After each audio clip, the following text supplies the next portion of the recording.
Columbus, you're going down.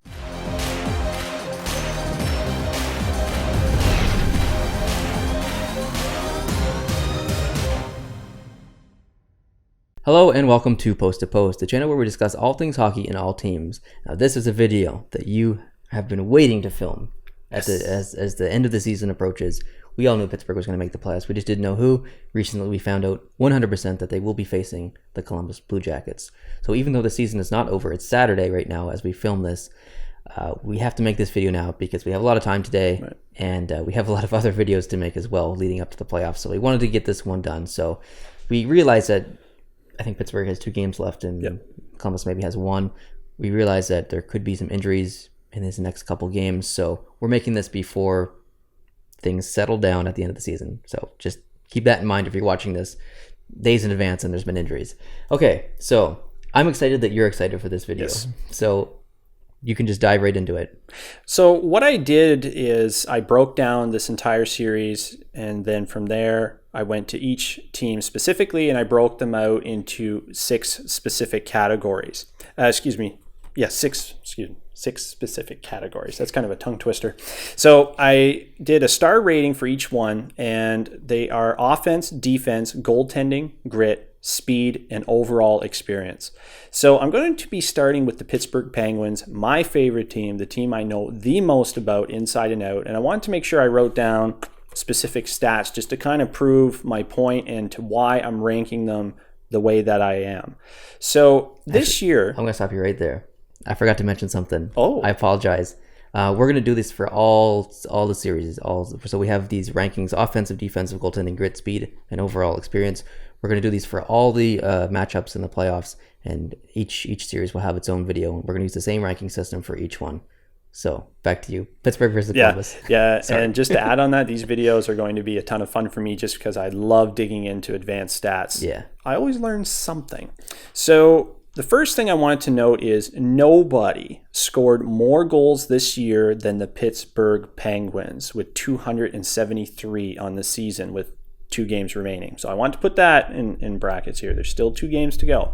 Now, they're second in the league behind only the Capitals in win percentage at .694. So that also tied into the offense a bit. They have the second best home record behind only the Capitals in the league. So having home ice advantage is going to play a real big thing in this series. And Pittsburgh did secure home ice advantage over Columbus. So that's huge. They're averaging over 3 goals a game. They're 5th on the power play. So overall, I gave their offense 4.5 out of 5 stars. Ooh. Are we going to go back and forth here? I went bold. Yeah, that's fine. And then maybe you can go against this a little bit. I can't go against that. Like you said, one thing I did know is that Pittsburgh has the most goals in the league. Yeah. I believe that they're the most offensively gifted team, probably maybe even by far. They just have so much depth in scoring and stuff. So I went the full 5. I gave them 5 out of 5. Yeah, I really thought about it, but man, to go full 5 on 5, I kind of hate doing it. So I did the 4.5 out of 5. So I'm trying to be a little generous here. Now, next up, I did their defense. They're 16th in goals against. They're 19th on the penalty kill, 20th in shorthanded goals against. They've given up 7 this year. Now, they have experience on the blue line, a lot of experience, but they also have a guy that they brought in as a veteran who hasn't even played a playoff game yet, and that guy is Hainsey. Now, picking up Hainsey and Streit did add a lot of depth to their blue line going into the playoffs, so kudos to them. They really did the right thing. With the Letang injury, him being out 4 to 6 months, well, hey, it's obvious he's not going to play a playoff game, so that's a big loss. However, the emergence of Justin Schultz, he's kind of like Letang 2.0, and he is, in my opinion right now, next to Daly, their most offensive defenseman. So he's going to have to really step up and fill in that power play time that Letang would normally eat up and really command that blue line. So I gave them a 3.5 out of 5 stars for their defense. So a bit of a drop from the offense. And if I had to say, the defense is what could really hurt them just a little. I think you're right there. And I like what you said about Letang being out. It's a huge hole in the Pittsburgh lineup, and guys are going to have to step up. And we don't know how Hainsey's going to play. He hasn't played a playoff game before in his life, so there are some questions there. And for that reason, I gave him 3 out of 5. Man, Hainsey must be so excited to finally get some playoff action. I mean, This guy's been in the league for quite some time, and to only now be getting your first shot at the playoffs. Wow. That's a Cinderella story in itself. Absolutely. Right there. So next up, I did goaltending. So I really broke down Matt Murray because it's very obvious going into the playoffs they're going to be riding Matt Murray and not Fleury. Now, Fleury is a legit starting goaltender, but over the last few years, his playoff performances have been abysmal. And Matt Murray is going to be their guy. And I mean, he took them right to the cup last year. Murray played incredible for the Pittsburgh Penguins. So what's to say he can't do it again, right? So currently, Murray is 15th in goals against average with a 2.41. He's 7th in save percentage at 923. And he's 16th. And the Pittsburgh Penguins are 16th in goals against with 221. So the goaltending to me is not as solid as last year between Murray and Fleury, but I really feel that come playoff time, Murray's going to really be able to step up to the occasion like he did last year and really prove a point to say, hey, I'm the new number one in Pittsburgh. This is my crease, and he's going to be taking that team deep into the playoffs. Sounds good. Well said. Very well said, actually. I have a lot of questions about Pittsburgh's goaltending. I think that maybe last year Murray's a bit of a Cinderella story. And, Fleury has been so wishy-washy in the playoffs. He had such a good run with Pittsburgh. And then I think it was a couple of years ago, he just looked so bad. And I think they were playing the Islanders in the first round or something like that. He just didn't look good at all. No, he didn't. So for that reason, I'm going to give him a 3 out of 5. 3 out of 5. No, I can respect that. I mean, I only gave him a 3.5 out of 5, so it's not much of a difference. So next up, I did grit. Now, they have guys like Hornquist, Bonino, Cole, Cullen. Kunitz, I have an asterisk beside him because we still don't really know the extent of his injury and if he'll be back for playoffs or not. If he's not, that's going to be a really big loss for the Pittsburgh Penguins because to me, he's one of their most physical players, even though he's a smaller guy. And Dumoulin, they're all amazing shot blockers. And, Pittsburgh have really upped their game of blocking shots. They're kind of the new age New York Rangers, who to me were always the premier shot blocking club in the NHL. Now, Hornquist's net presence is amazing. This guy will get right in the face of goaltenders, go right into those insanely difficult areas, and get a deflection, grab up a rebound. He's the guy that's going to clean up the garbage in the crease. And how many times has Hornquist scored a goal or screened the goalie? And it's just an amazing thing to watch. And the guy takes a beating in front of that net, and yet he just continues to do it, and it's so successful for the Penguins. So Kunitz, Hornquist, Rust, these are all guys that will finish their checks 100%. And it's crucial going into the playoffs. However, I don't feel Pittsburgh is as gritty as they were in previous years, but it's still there to a degree. So I gave them a 3.5 out of 5 for overall grit. And that's where it comes for me. Like you said, they are not the same physical team that they used to be. And for that simple reason, I gave them 2 out of 5. 2 out of 5. Okay.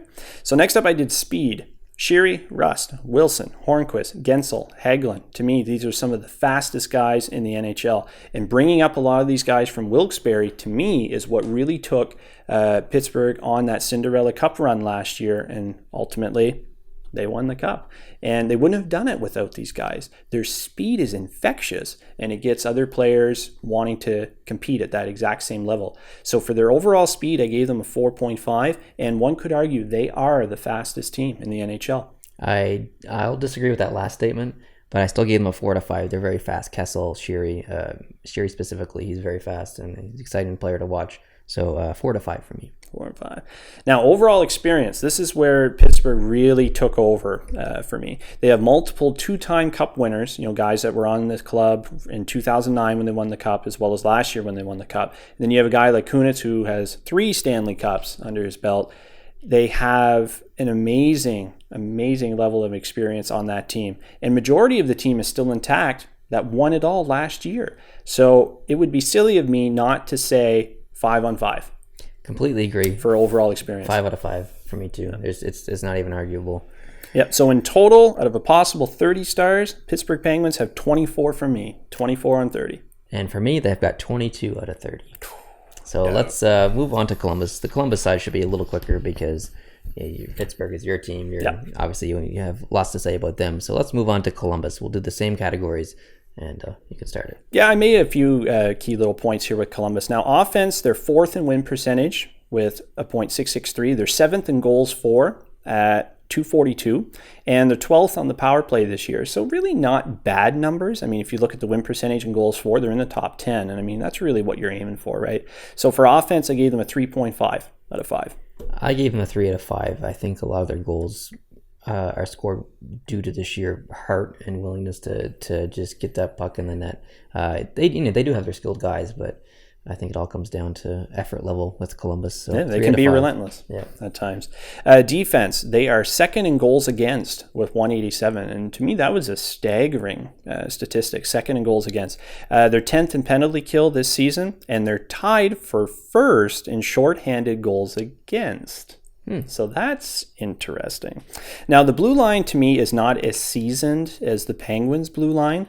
They don't have as much experience. And the lack of Werenski right now, because there's still a question mark there, that rookie defenseman for Columbus. It was amazing this year, but the fact that he's out injured, we don't really know the extent of how long he'll be out, if he's going to be in playoff action. And to me, that's going to be a big loss for them. So because of that, I gave them a 3 out of 5. I feel like their defensive lineup on the blue line is a little young, so I wanted to give them 5 out of 5 based on their statistics and their performance this year, but I dropped it down to a 4 because of the youth on the blue line, so 4 out of 5. 4 or 5. Now, goaltending. Now, to me, this is where Columbus is really shining right now. Bobrovsky is leading the NHL in goals against average at 2.02. He's leading the NHL in save percentage with a 933. Now, he does have some experience, and based off the regular season, well, he was the best goaltender in the NHL this year. I mean, you can't argue that. Yeah, he's number 1 in goals against. He's number 1 in save percentage. But, you could question his experience in the playoffs to a degree. Has he played in a cup final before? That's a big question. And based off of everything combined, I gave a 4.5 out of 5 for goaltending. So they really took it to Pittsburgh in this category. Based on this season alone and his performance, he's been absolutely stellar. 5 out of 5 stars for me without question. Nice.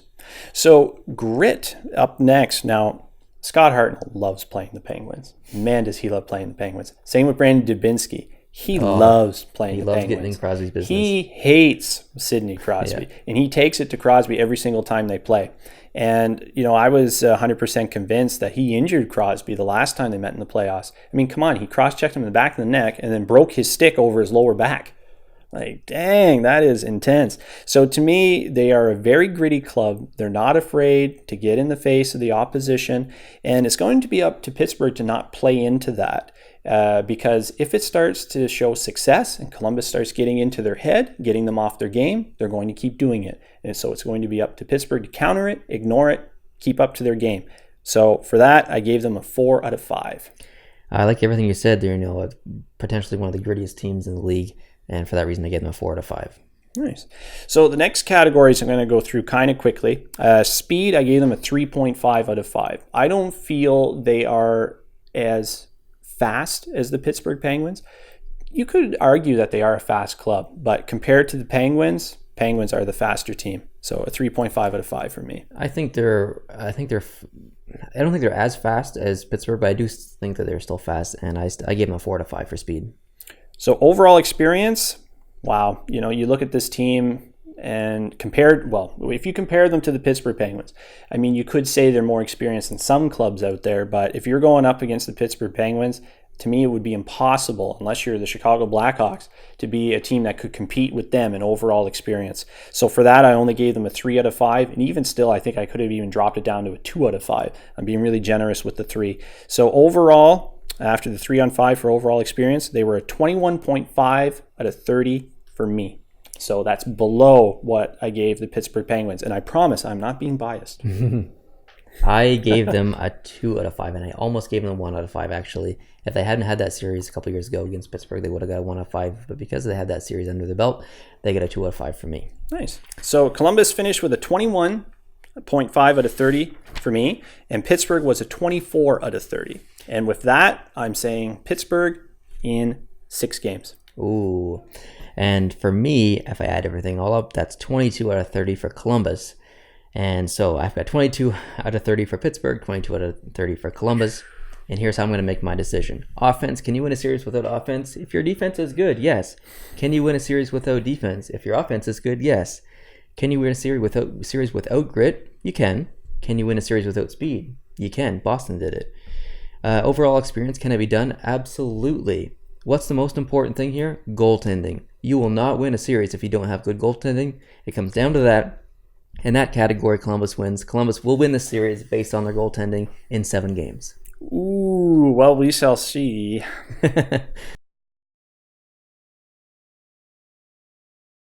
Pittsburgh and Columbus, if you were to ask anybody 2 or 3 months ago how they would do against each other, you would probably give Columbus a really good chance and maybe even the edge. Although nowadays, with Columbus's decline in the last several weeks and months, I think Pittsburgh clearly has the edge in this series.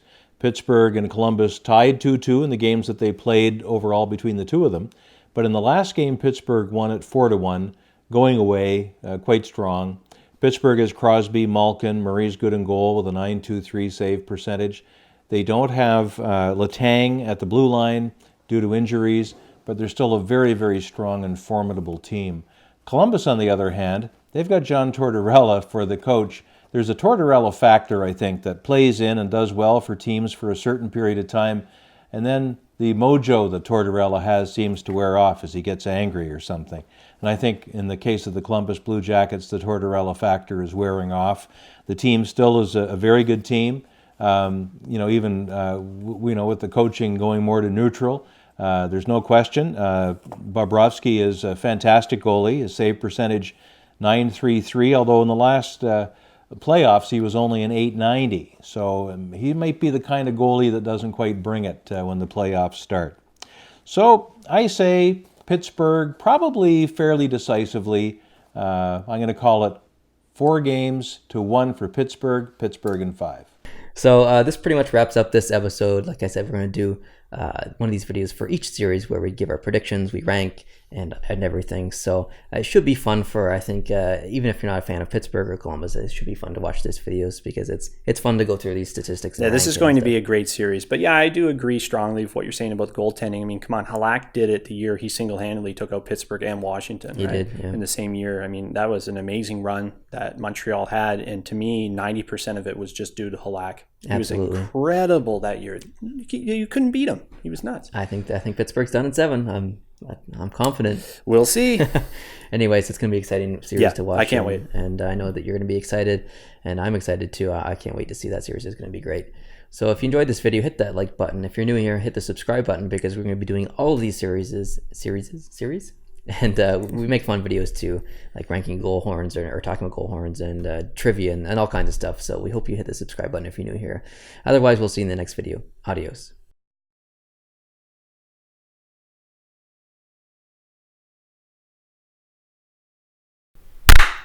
Ooh, that was a tasty one. That was real tasty. I could feel that in my cheeks.